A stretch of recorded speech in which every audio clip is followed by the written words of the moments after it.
这个男人指了指头顶的天花板，只见从天花板上传来了一阵剧烈的声响。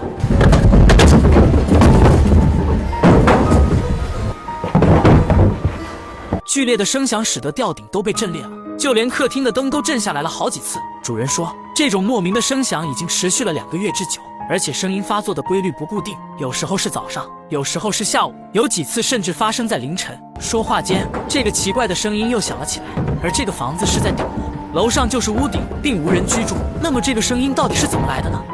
跟着男主的指引，节目组一行人来到了楼顶，这里空空荡荡，除了一些杂物，并没有发现什么异常的现象。可主人又指了指这个阁楼，他说这里曾经有一个门，会有一些小动物跑进来玩耍，于是他将这个门给堵住了。而房间内传来剧烈异响的地方，正好是这个阁楼的位置。难道是阁楼里面有什么东西吗？于是节目组在阁楼的附近安装了几个摄像头，来观察这里的一举一动。没过多久，一个奇怪的家伙果然出现在了摄像头的视线范围内，原来是一只小猫。不一会就来到了阁楼前，在观察四周无人后，然后跳在了墙上，最后再通过阁楼外侧的玻璃跳了进去。对于这一连串娴熟的动作，显然他不是第一次来了。那么制造阁楼动静的会是他吗？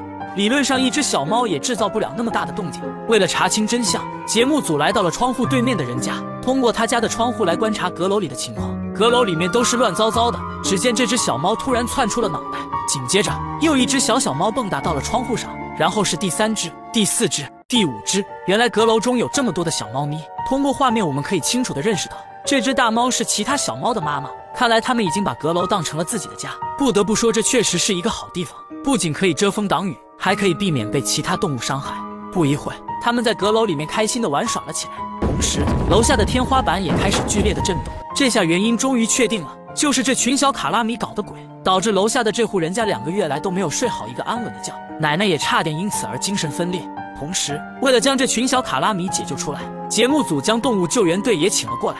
不过兽医在看完现场后表示，要进入这个阁楼抓捕并不是那么的容易，于是请来了一个外援，他是亚洲攀岩锦标赛的冠军，由他下去捕获这群小猫咪。一切准备就绪后，小哥通过窗户来到了阁楼里面。不过这群小猫实在是太灵活了，再加上阁楼上的木板不是太牢固，导致小哥有力使不出，只好暂时先撤退。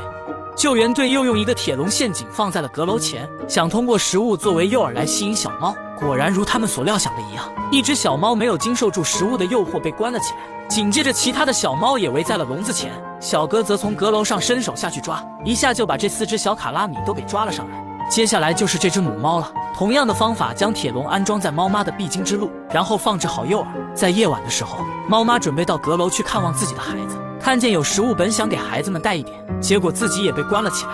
于是救援人员将这一家5口带回了医院。经过检查，所有的小猫的身体都非常的健康。兽医说，接下来会找一户好心人家来收养它们。本篇故事到此结束。奇葩事情年年有，今年却是格外多。如果你也喜欢看动物奇闻故事，可以给主播点个关注哦。我们明天见。